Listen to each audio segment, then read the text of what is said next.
Welcome to Our Girl Relationships. On this channel, we talk about problems people face in their day-to-day life. Let's start with the video. I, 51M, can acknowledge that welcoming someone who's supposed to be a parental figure in one's life is extremely difficult as is. Add to it haywire hormones and questionable state of mental being that teenagers are in, you've got yourself a textbook troublemaker and sources of worries for any newly wedded parents with kids from their previous marriages. My wife and I are no exception to that. I have no kids of my own, but I have plenty of experience dealing with them as I grew up being a kid and raising one at the same time. There's a considerable time gap between my older two sisters and my younger ones. I think it's past my ego talking when I say that I always knew my way around handling women, especially teenage girls, because I grew up in touch with my feminine side and drowned amidst them. When my wife told me that she had a younger daughter and that she was struggling to keep her at bay, I thought to myself, this is going to be a walk in the park for me, seeing that I had all that experience. Anyways, it turned out to be for nothing, and she literally hated me from the first day on. It doesn't take much more than a teenager growing the balls to tell you off and kindly ask you to get the F off the seat that her dad used to sit on for you to realize that you probably didn't score very well with her. I still had hope though. I was still convinced that my personality would help me find middle ground with her that would warm her up to me and make us tight buddies before, and, more importantly, create a safe zone father-daughter relationship. I guess if things had gone that way, I wouldn't really be writing this. Still, the situation is actually a lot worse than I had initially anticipated. You see, I caught my stepdaughter red-handed doing the exact shiz her mother strictly and explicitly told her not to do. These things weren't really things that would have jeopardized her well-being, and the only reason I ever caught her doing them was probably that she wasn't as careful trying to keep them away from me as she was with her mom. I would often see her taking money off my wife's wallet.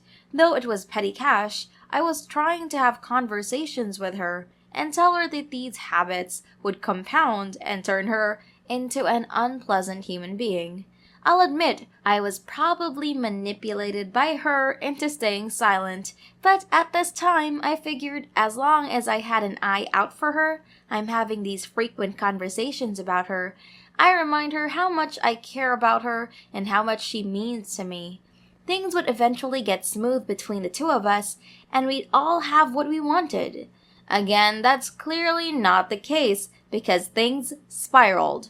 Her overall behavior started getting worse and worse, so back to the money example.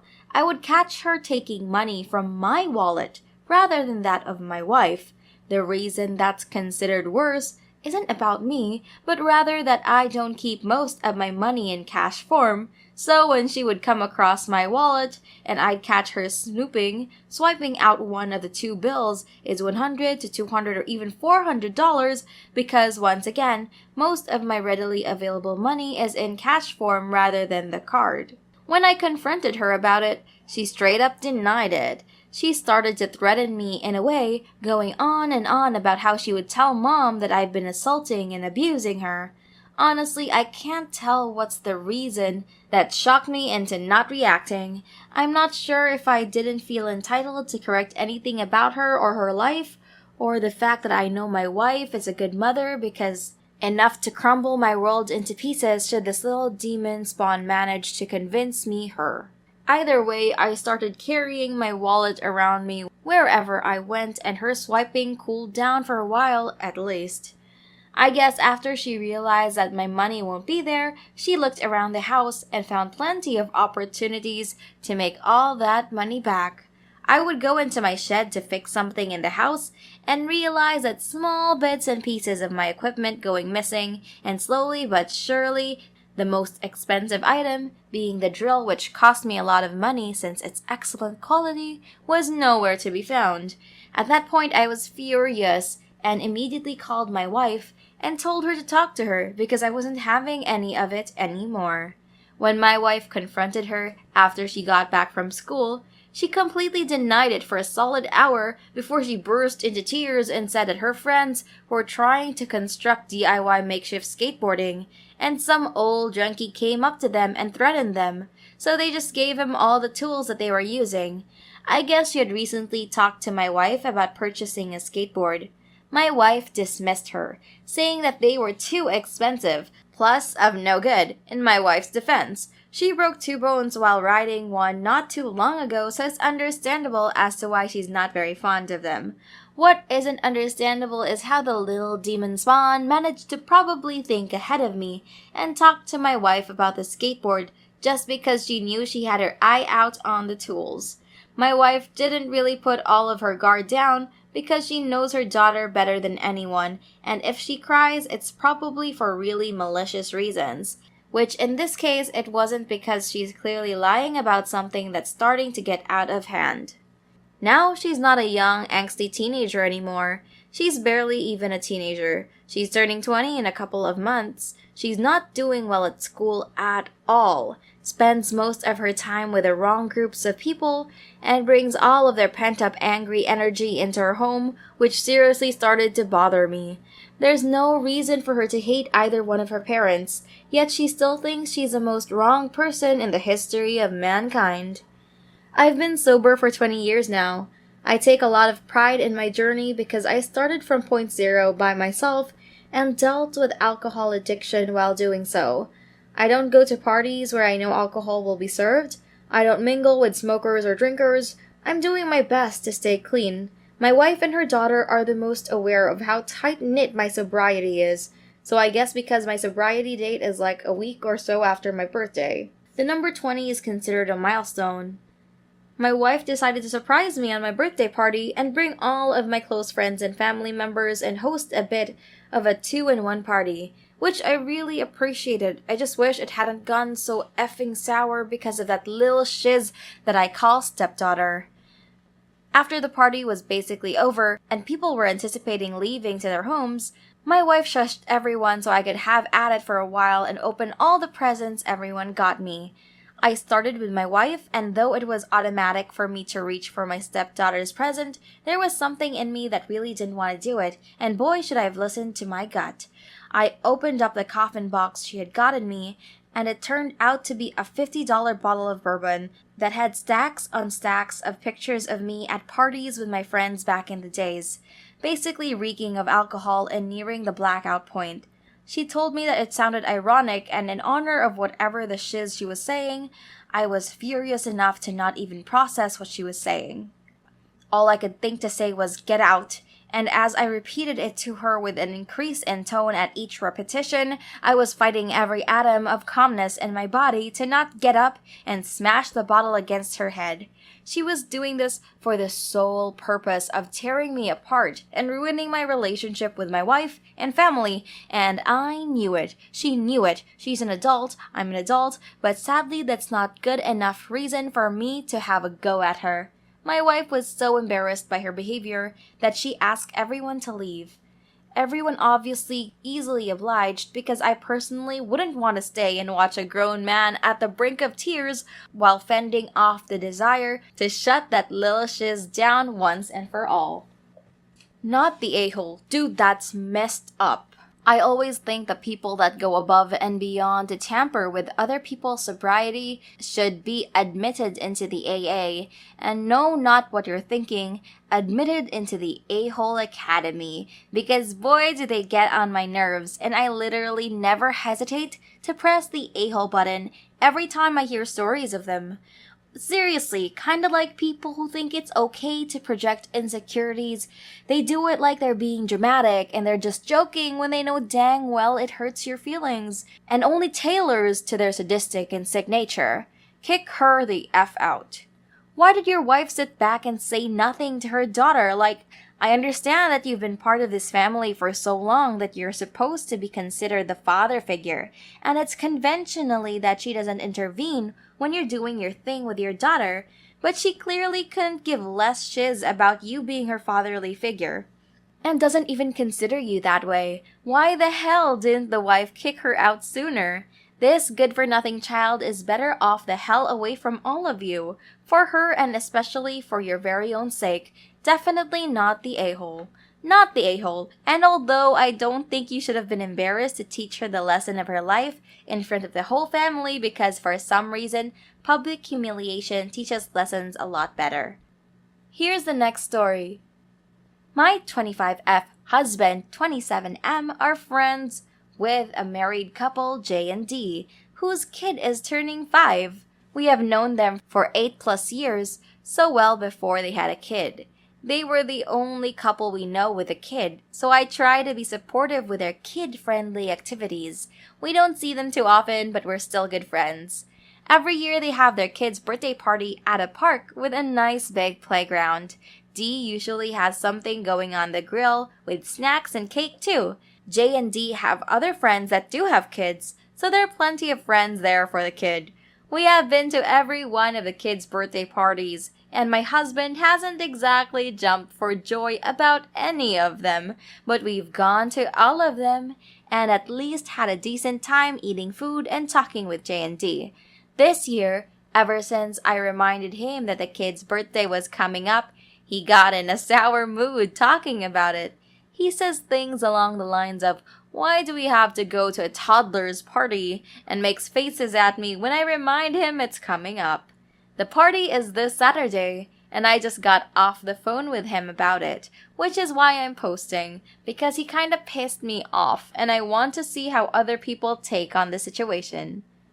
Another important detail, my husband has a poor vehicle situation and has a loan set up to buy a new one.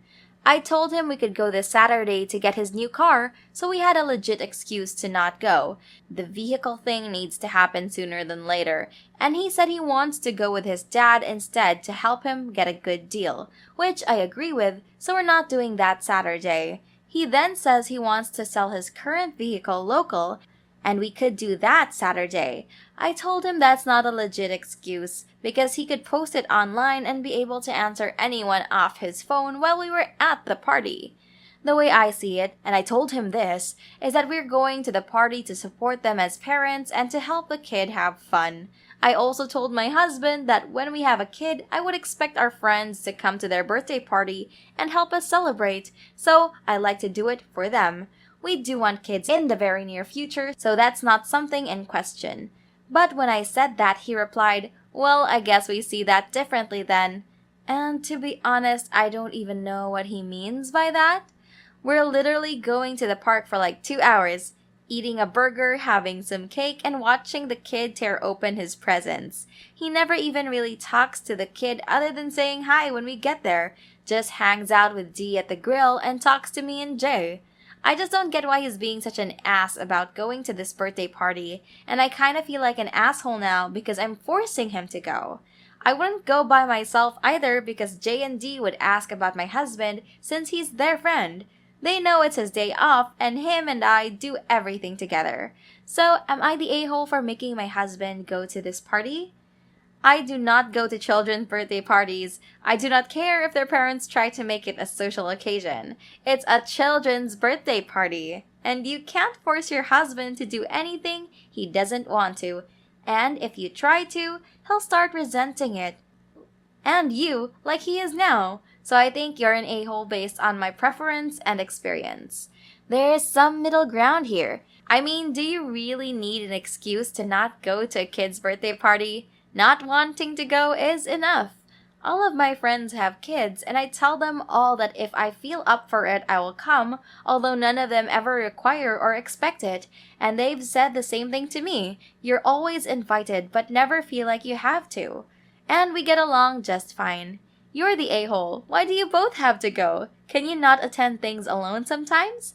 He can have a migraine, a stomach upset, eaten something dodgy, had insomnia the night before, etc., etc. Give him a break this year at least and let him tell them why he can't go on the day. He doesn't want to go. It's not enjoyable for him. The kids won't get anything out of him being there. It's nice to go to a friend's first baby party, but beyond that, they've met up with more parents and their kids have made friends. Next story. Okay, so before I start, this post is not about the relationship between my mom and I. I just want to know if I was the a-hole for the situation.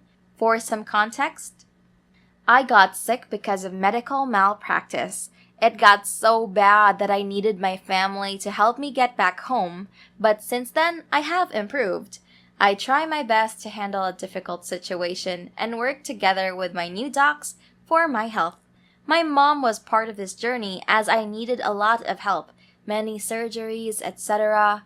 But since I got more independent, she tries to get her control back, i.e., I get meds for the pain I have, and whenever I do something she doesn't like, she talks about guardianship for me. I'm not sure if it's a joke or not, but it's hard to handle. After one surgery, she even threatened me to take my meds away and give them back to me how she wants and thinks it is okay. She is not in the medical field. Now to the issue. A year ago after my last surgery, I needed to learn how to walk again. Because of everything that happened before, I was afraid to break something, etc., and went to my orthopedic doctor. I didn't know that my mom fed him lies that I didn't want to walk and wanted an amputation. I didn't. I was in so much pain that I was crying on a daily basis. And so when I went there, he screamed that it was all my fault. Because of everything that happened at the beginning, I have PTBS and him screaming at me made it worse. I stopped the appointments and lived with the trauma. When I found out what my mom did, I decided to tell my doctor to never tell her anything about my medical situation and to stop believing her when it comes to my health. He told me that I only have one mother, and she's just trying to help, but when I told him that I am old enough to decide this, 24, he just ignored it. Thankfully, the nurse wrote it down, but I wonder if I was the a-hole for this. I know my mom is worried, but I just want to never experience these things again. Edit. A few things for clarification. I live in Europe. I won't go into details further because my family is on Reddit. She is one of my contacts in case of emergency. Nothing else. I never gave permission to anyone that they could tell her about my recovery, and she was the one that went to the doctor and cried about my situation. I don't know if he told her anything. I am in no guardianship, and as far as I know, my main doctors are thinking I am a capable adult that can decide for herself. I never abused my medication. My mom doesn't want me to get my leg amputated. I answered this question in a comment. I am a chronic pain patient because of medical malpractice, so I am in constant pain. When I have a flare-up, I usually do nothing besides crying, and at one point I told my mom I would just want to cut my leg off to get rid of the pain. Sorry for the misunderstanding. Definitely not the a-hole, but I can't decide who is the bigger a-hole. Your mom who is controlling and abusive, or the doctor who is unprofessional and it's illegal to tell medical stuff to other people. You're not a minor and she has no business in knowing anything. Your doctor should keep quiet. Even though your nurse took the note, I would recommend changing the doctor and not telling your mom. Not the a-hole. Ask to put a password on your records. We've had to do this with a close friend of mine who was a victim of factitious disorder imposed on another in childhood. Her mother was her abuser, and now she constantly tries to meddle in care and get information. Now, because it's her mother, she knows her birth date and her SSN, basically any information she would need to get into the chart. Now we have a password that they ask for before giving out any information over the phone, online, or in person. You have a right to privacy and to manage your own medication and treatment. Your mother is abusive. Even if it is coming from a place of love and concern, it is abuse. You can only do what you can to protect yourself, and that is a good first step in protecting your privacy and autonomy.